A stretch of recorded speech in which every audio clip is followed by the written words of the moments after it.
Ladies and gentlemen, we got him.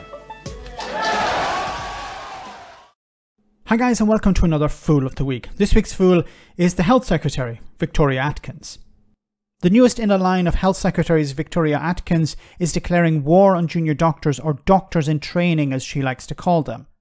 This is about driving a wedge between the public, who are facing a growing waiting list and increased discontent with the NHS, and the staff who work in a system who are seeing their pay stagnate and their working conditions deteriorate due to insufficient funding and a growing use of the private sector. Here Atkins attacked junior doctors over current strike action. Oh, and by the way, MPs are getting a £6,000 pay increase. Our NHS should be there for all of us when we need it. And what I'm worried about with this strike action, as we've seen in previous strike actions, we will have appointments cancelled. There have been more than 1 million appointments cancelled since industrial action started last year. There have been about 7 million NHS appointments cancelled. And she wants you to focus on the 1 million that are due to industrial action. Now, the 7 million, which I believe includes the industrial action, part of that could be related to people cancelling their appointments. The rest is down to the NHS. Now, who's ultimately responsible for the NHS? The Health Secretary. So she has to take responsibility. Of course she won't. But when it comes to the industrial action, then we have to ask, why is there industrial action? And of course, this is never a question asked of Tory ministers or people in general in the media. They never ask, why are these people going on strike? Well, they're going on strike over paying conditions. How do you stop the strikes? Well, then you give the workers, the junior doctors in this case, better pay and better conditions, and then they won't go on strike. You are ultimately responsible here.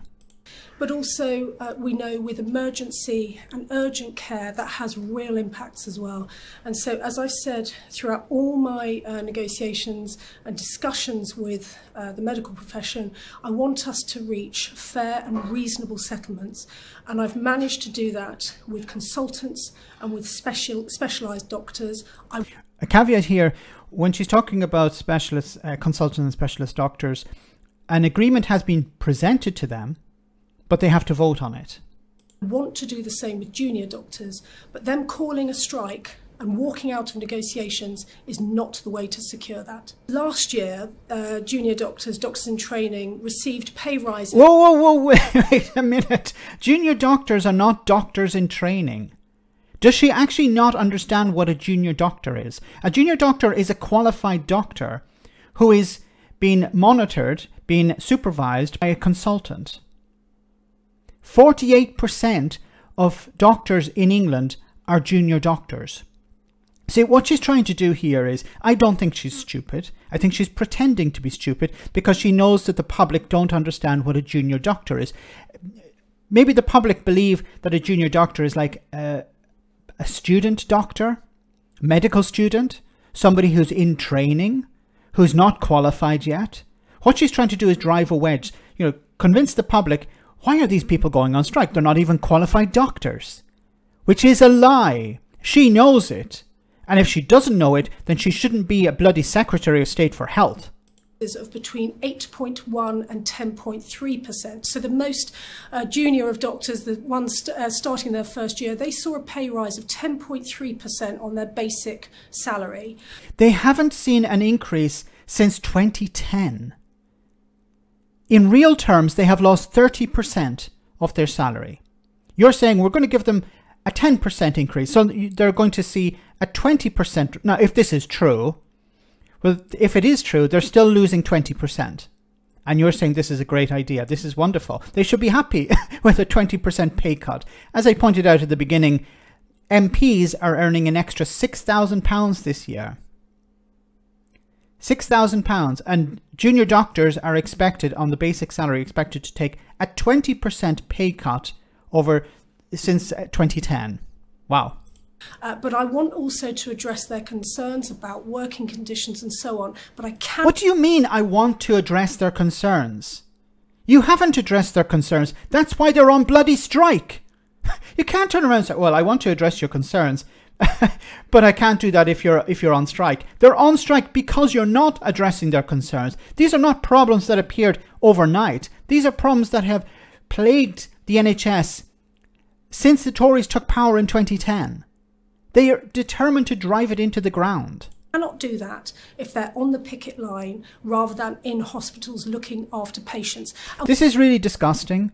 Trying to drive a wedge between patients and their carers, patients and nurses, patients and doctors, patients and consultants. Because you have not funded the NHS sufficiently over the last 13 years. You have outsourced more and more of it to the private sector. And of course, you can't tell the public this. You can't say that, well, the reason you can't get a medical appointment is because we've messed things up. No, you blame somebody else. Blame the junior doctors in this case. And what this means for the NHS as a whole is that rather than us focusing on, for example, the winter challenges that we know are coming down the train tracks towards us, instead professionals around the country have been having to work intensively on how we can keep our hospitals and our health systems safe.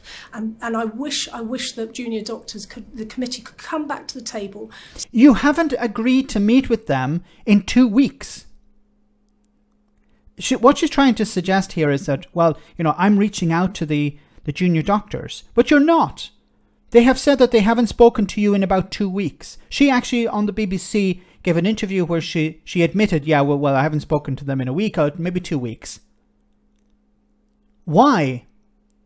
Once again, the reason why is because she doesn't want to resolve this problem. She wants the public to blame junior doctors, to blame the NHS, for its failures, and not blame the Conservative Party and the Tory government. So that we can start those negotiations again and we can ensure that our hospitals continue to work as well as they possibly can over winter. This is disgraceful behaviour, but once again, these people do not care. They would prefer just to offload their responsibilities onto junior doctors, offload the responsibilities onto the public, and blame the NHS for its own failures. The NHS is failing because it's failing by design. These people do not want the NHS to work. They want it to be cut in two. They want the private sector to do the more lucrative work where they can maximize profit, and they want the more expensive, complex work to be done by the NHS. But they don't want to fund it sufficiently where it can actually operate. They are determined to destroy it. They would like to have a US model or something similar to a US model where people pay health insurance. Imagine that. We've heard all the horror stories in the US where people are afraid to call an ambulance. At the moment, people are afraid to call an ambulance because they're not sure it will actually arrive. It requires investment, and the Tories don't want to invest 1 penny more than they believe is necessary, or necessary in order to keep them in power. They know that they can't completely trash it. They can't completely cut its funding because there would be revolts. But they're getting as close to that as possible. And of course, they want to blame everyone else. Let me know in the comment section, guys, what you think. And I'll see you next time for our next Fool of the Week.